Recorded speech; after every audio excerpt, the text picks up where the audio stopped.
สวัสดีครับนายแพทย์อัธพรโสพลสิริสุขนะครับเป็นศัลยแพทย์ตกแต่ง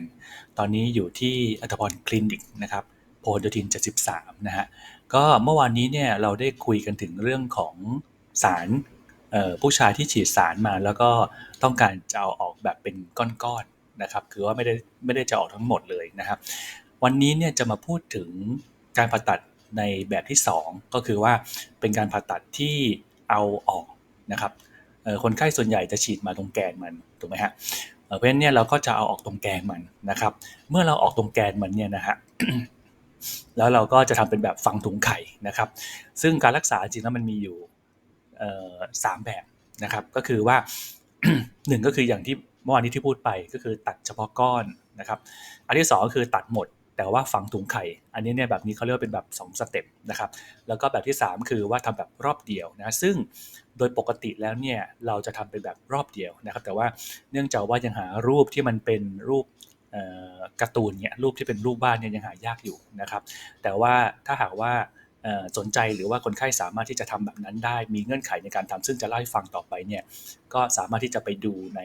YouTube ที่ชื่อว่าดรอัธพรนะครับดรคือตัว D ตัว R เนาะแล้วก็ภาษาอังกฤษก็คือ A T T A P O R N นะครับวันนี้เนี่ยจะขอพูดเรื่องของการเลาะหนังนะครับการลอกหนังออกแล้วก็ทำเป็นแบบฝังถุงไข่เอาไว้ก่อนนะครับซึ่งต้องเล่าให้ฟังก่อนว่าสเต็ปในการรักษาเนี่ยถ้าเราย้อนกลับไปสมัยแรกๆเลยนะครับจะขอเข้ามาในรูปนะฮะสมมติว่าคนไข้ฉีดสารมาแบบนี้นะครับฉีดสารมาตรงตัวก้อนนะครับเป็นแบบนี้นะฮะซึ่งเราจะรู้ได้ไงเราก็ลองคำก้อน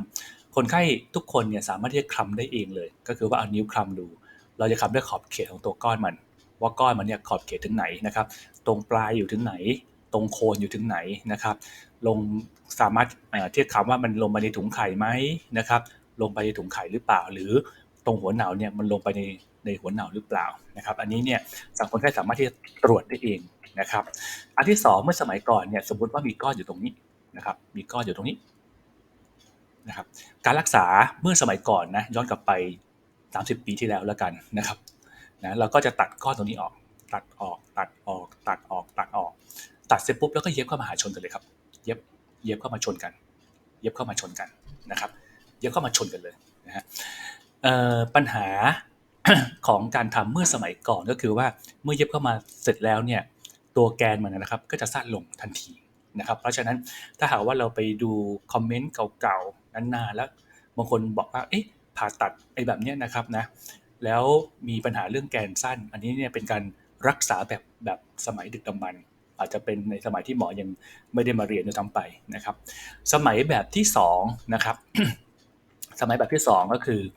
ตัดเหมือนกันนะครับแต่ว่าเราจะเอาหนังเนี่ยมาทดแทนมันนะครับในการที่เราตัดหนังตรงส่วนนี้ออกไปเนี่ยเราจะต้องมีส่วนที่ทดแทนมันนะครับเราจะปล่อยมันว่างๆไม่ได้และเย็บไม่ได้นะครับการที่หนังทดแทนมันเนี่ยมันก็จะมีช้อยที่วันนี้ที่เราพูดถึงกันก็คือช้อยหนังไข่นะครับทำไมต้องใช้ช้อยหนังไข่เพราะช้อยหนังไข่เนี่ยมีข้อดีอันดับแรกเลยเนี่ยนะครับก็คือว่ามันยืดหยุ่นได้ดีที่สุดยืดหยุ่นได้ดีที่สุดนะครับ การที่มันยืดหยุ่นได้ดีที่สุดก็เหมาะกับฟังก์ชันหรือหน้าที่ของมันนะครับเพราะว่าคนไข้ต้องมีการใช้งานถูกไหมฮะถ้าหากว่าเราใช้ตัวนี้มันก็ยืดหยุ่นที่สุดเพราะฉะนั้นมันถือว่าเป็นเขาเรียกว่าเป็นoff choice เลยก็คือว่าเป็นช้อยแรกที่เราจะใช้กันนะครับส่วนอันที่2ถามว่ามันมีใช้เนื้อจากส่วนอื่นได้อีกไหมนะครับก็มีอีก2ส่วนอีก2ที่เขาเรียกว่าเป็นแบบตรงบริเวณขาหนีบนะครับขาหนีบนะฮะขาหนีบคือตรง ส่วนที่เป็นขาหนีบสมมติว่านี่คือขาหนีบเนาะนี่คือขาเนาะนะครับพุงนะครับแล้วก็ส่วนนี้มานะครับนี่คือขาหนีบนะครับเราตัดมาเป็นแว่นแล้วก็มาพันนะครับ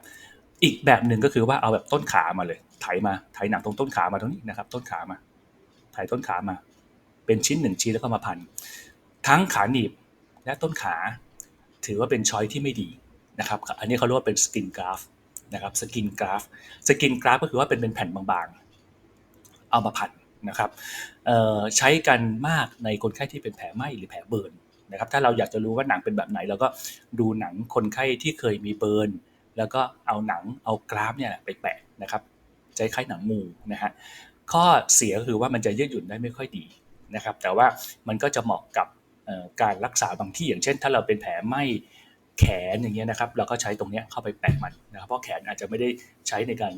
ฟังก์ชันของมันหรือหน้าที่ของมันเนี่ยไม่ได้ยืดหยุ่นได้ดีเหมือนกับอวัยวะของผู้ชายนะครับวันนี้ที่เราจะมาพูดถึงกันย้อนกลับมาเรื่องวันนี้ก็คือว่าเราจะเอาหนังมาแทนมันตอนนี้อยู่ในขั้นตอนเอาหนังมาแทนมันนะครับหนังที่เราแทนมันวันนี้เราเลือกใช้เป็นหนังไข่นะครับเพราะว่าเป็นหนังเป็นช้อยที่ดีที่สุดอย่างที่บอกนะครับในการทำเนี่ยนะฮะ วันนี้เนี่ยเราจะใช้เป็นแบบที่เขาเรียกว่าเป็นฝังหลังเต่านะครับอันนี้คือหลังจากที่ตัดออกไปแล้วนะครับตัดออกไปแล้วจะเป็นแบบนี้อันนี้คือตัดออกไปแล้วนะครับนะฮะตัดตรงส่วนที่เป็นก้อนออกนะครับนะเมื่อตัดออกปุ๊บแล้วเนี่ยหนังที่ฟันแทนมันเราจะเอาหนังตรงส่วนนี้มาใช้นะครับเพราะฉะนั้นเราก็จะเปิดหนังบริเวณตรงนี้เปิดตรงถุงไข่ตรงนี้นะครับเพื่อที่จะให้หัวตรงนี้มันโผล่มานะครับเมื่อตัดออกปุ๊บแล้วนะฮะแล้วเราก็จะสอดเข้าไปเราก็จะสอดตรงนี้เข้าไปนะครับเราตรงนี้นะครับตัวหัวมันโผล่มานะครับไอ้ตรงนี้ก็จะโผล่มาตรงนี้จะโผล่มานะครับส่วนตรงหนังที่เราสอดอันนี้เข้าไปแล้วก็จะเย็บปิดนะครับอันนี้เนี่ยเขาถึงเรียกว่าเป็นการฝังหลังเต่านะครับฝังหลังเต่าเพราะว่ามันเหมือนเต่านะฮะแล้วก็ตรงแกนออกมาตรงนี้นะครับเวลาที่ฉี่ก็สามารถฉี่ได้นะครับมีเพศสัมพันธ์บางคนถามว่าไอการทำแบบเนี้ยมีเพศสัมพันธ์ได้ไหม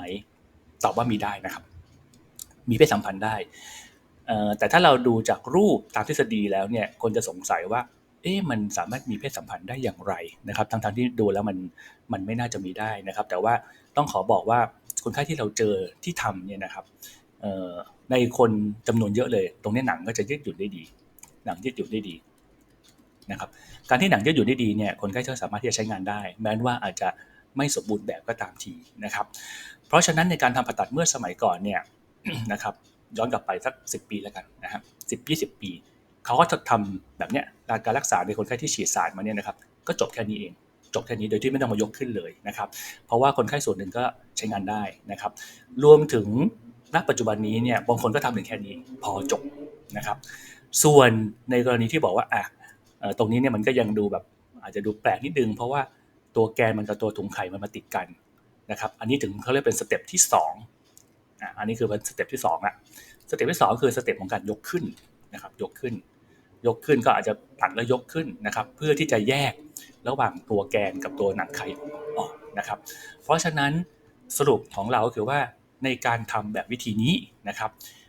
ในการทำแบบวิธีนี้ซึ่งโดยปกติแล้วเนี่ยต้องขอบอกกันว่าเราจะไม่เลือกวิธีนี้นะครับเราจะไม่เลือกวิธีนี้นะครับถ้าคนไข้ไม่มี2ข้อนี้นะครับไม่มี2ข้อนะครับไม่มี2ข้อนะครับข้อที่1คืออะไรครับข้อที่1ก็คือว่าสารที่เราพูดถึงในส่วนนี้นะครับมันไหลลงไปในถุงไข่แล้วนะครับสารไหลลงถุงไข่นะครับคนไข้จะรู้ได้อย่างไรก็เอามือเนี่ยคลำตรงนี้ได้เลยครับคลำไปตรงส่วนที่ตรงนี้ได้เลยนะครับตรงถุงไข่เนี่ยที่เราเน้นคือตรงกลางถุงไข่นะครับเพราะว่าถ้าหากว่าสารมันยังไม่ไหลลงถุงไข่เราสามารถจะยกหนังตรงนี้นะครับขึ้นมาหุ้มแบบรอบเดียวได้นะครับอันนี้ที่บอกว่าไปดูใน YouTube ของดร.อัตภพรนะครับถ้ามันลงตรงนี้ลงนิดหน่อยนะครับลงตรงนี้นิดหน่อยอาจจะพอทำแบบรอบเดียวได้นะครับแต่ถ้ามันลงตรงกลางตรงนี้เยอะๆนะครับตรงนี้นะครับเยอะๆนะครับเราตัดปุ๊บตรงนี้ยังมีหนังตรงนี้เยอะๆเนี่ยไอ้แบบนี้ทำแบบรอบเดียวไม่ได้ต้องมาทำแบบถุงไข่ก็เพราะว่าถ้าเรายกหนังขึ้นมาแล้วถ้ามันมีสารตรงนี้อยู่เนี่ยมันจะทำให้เส้นเลือดตรงนี้มันตายนะครับนะเพราะฉะนั้นในกรณีที่ข้อเมื่อกี้ที่บอกว่า2ข้อนะข้อ1ก็คือสารยังไม่ไหลลงถุงไข่ทำแบบรอบเดียวถ้าสารไหลลงถุงไข่แล้วทำแบบฝังหลังเต่าแบบนี้นะครับกรณีที่2ที่สำคัญอีกอย่างหนึ่งก็คือเรื่องของการสูบบุหรี่นะครับถ้าคนไข้ไม่สูบบุหรี่และต้องหลีกเลี่ยงกลิ่นบุหรี่ในช่วง1 เดือนหลังทำนะครับเราสามารถทำแบบรอบเดียวได้นะครับโดยการที่เรายกหนังขึ้นไปนะครับบุหรี่มีผลอะไรครับเพราะว่าบุหรี่เนี่ยจะมีผลกับเส้นเลือดบริเวณตรงกลางตรงเส้นตรงนี้เลยนะครับถ้าหากว่าเรายกหนังขึ้นไปหุ้มแบบรอบเดียวนะแล้วคนไข้ไปได้กลิ่นบุหรี่เนี่ยเส้นเลือดพวกนี้มันจะหดตัวทำให้หนังที่เรายกขึ้นไปเนี่ยมันขาดเลือดแล้วมันก็จะตายไปได้บางส่วนนะครับแต่ถ้าหากว่าไม่แน่ใจเราก็ใช้เป็นแบบนี้แหละ มติว่าคนไข้บอกสูบบุหรี่นะหรือว่าแบบไม่สามารถจะหลีกเลี่ยงกลิ่นบุหรี่ได้สามารถทำแบบหลังเต่าได้นะครับทำไมถึงทำแบบหลังเต่าได้เพราะว่าหลังเต่าเนี่ยมีเส้นเลือดมะเร็งเยอะนะครับเส้นเลือดมะเร็งวิ่งมาอย่างนี้เลยครับวิ่งมาอย่างนี้เลยเหมือนสะพานเลยครับอันนี้เราวิ่งบนสะพานเหมือนสะพานวิ่งมาสองข้างเลยนะครับเพราะคนที่ทำแบบนี้เนี่ยสูบบุหรี่ยังได้เลยนะครับคนที่ฝังหลังเต่าเนี่ยสูบบุหรี่ยังได้นะครับแต่ถ้าไม่สูบบุหรี่ได้ก็ดีนะแต่ถ้าหากว่าสูบอยู่แล้วหรือไม่สามารถหลบเลี่ยงได้ก็ไม่เป็นไรนะครับแต่ถ้าจะทำแบบยกแบบรอบเดียวอาศัยเส้นเลือดตรงกลางอันนี้ทำแบบรอบเดียวไม่ได้นะครับอันนี้ก็เป็นข้อสรุปทั้งหมดเลยนะครับในการรักษาคนไข้ที่ฉีดสารมานะครับในการทำถ้าเป็นรอบแรกก็คือรอบแรกคือ A B C ก็คือว่าลอกหนังแล้วก็ฝัง A B C อันนี้เขาแบบรอบอันนี้เขาเรียกว่าเป็นรอบแรกนะครับรอบนี้นะครับรอบแรกเนี่ยของที่เรานะครับเราจะใช้เป็นหมอดมยาเป็นวิสัญญีแพทย์นะครับเขาเรียกเป็นวิสัญญีแพทย์เนี่ยอันนี้นะครับต้องมีวิสัญญีแพทย์มานะครับเพื่อที่จะบล็อกหลังวิสัญญีแพทย์มาบล็อกหลังและให้ยานอนนะครับวิสัญญีแพทย์นะครับเพราะว่าตรงนี้เนี่ยถ้าเราจะใช้เป็นแบบฉีดยาชาเนี่ยมันจะเจ็บเกินไปนะครับเพราะฉะนั้นเราจะมีวิสัญญีแพทย์มาช่วยนะครับคนไข้ตอนทำจะไม่เจ็บเลยสบายมากนะครับแล้วก็ปลอดภัยกับวิธีการดมยาสลบนะครับเพราะว่ามันไม่ต้องไปใส่ท่อช่วยหายใจนะครับบล็อกหลังปุ๊บคนไข้จะชาตั้งแต่สะดือลงไปข้างล่างเลยนะครับหลังจากนั้นก็ใช้เวลาทำโดยรวมๆเนี่ยประมาณสัก3ชั่วโมงนะครับทำเสร็จปุ๊บนะครับถ้าทำเช้าๆนะครับสามารถกลับเย็นๆได้กลับไปขอให้มีเวลาพักอย่างน้อยในช่วง1สัปดาห์เน้นมากๆคือ3วันแรกไม่เดินเลยนะครับนอนพักเลยนะครับเพราะว่าถ้าหากว่าไปเดินเยอะๆเนี่ยเดี๋ยวเลือดมันจะออกนะครับส่วนในรอบที่2แล้วกันนะครับนะในกรณีคนไข้ที่จะมายกขึ้นอันนี้ก็ถือเป็นรอบที่2นะครับไม่ยกก็ได้นะครับถ้าบางคนใช้งานได้ก็ไม่ยกเราเจอเนี่ยสมมติว่าทำไปสัก10รายเนี่ยนะครับที่แบบฝังนะครับจะมีแค่5รายที่จะมายกขึ้นนะครับแล้วเราเคยเจอสอบถามเขาว่าทำไมถึงไม่มายกขึ้นเขาบอกว่าเขาสามารถใช้งานได้อันนี้เป็นแบบรอบที่2ซึ่งรอบที่2เนี่ยไอ้ตรงเนี้ยมันทำไม่เยอะละเราสามารถจะใช้ยาชาแล้วก็ยกขึ้นมาได้นะครับวันนี้ก็ขอขอบคุณเท่านี้นะครับช่วยอย่าลืมกดไลค์กดแชร์ให้ด้วยนะครับถ้าหากว่าคิดว่าคอนเทนต์นี้นะครับมีประโยชน์กับคุณแล้วก็กับเพื่อนของคุณด้วยนะครับแล้วก็ในคนไข้ที่บางคนส่งมาถามอินบ็อกซ์มาถามว่าจะขอรูปนะครับขอดูรูปก็อาจจะส่งมาทาง LINE ก็ได้นะครับหรือเข้าไปดูในเว็บไซต์ที่ชื่อว่า www.attapornclinic.com นะครับต้องขอบอกก่อนว่ารูปที่เป็นรูปจริงๆอย่างเช่นรูปผ่าตัดจริงๆอะไรพวกนี้นะครับมันจะมาใส่ใน TikTok หรือว่า Facebook เนี่ย YouTube เนี่ยไม่ได้เพราะว่าเขาแบนแน่นอนนะครับก็พยายามที่จะหารูปที่มันเป็นภาพวาดคาดหวังว่าจะไม่ถูกแบนนะครับเพราะถ้าถูกแบนมันก็จะไม่ได้ประโยชน์อะไรนะครับขอบคุณครับอย่าลืมนะครับถ้าหากว่าจะติดต่อทาง LINE ก็ LINE ID 0813747867ครับขอบคุณครับ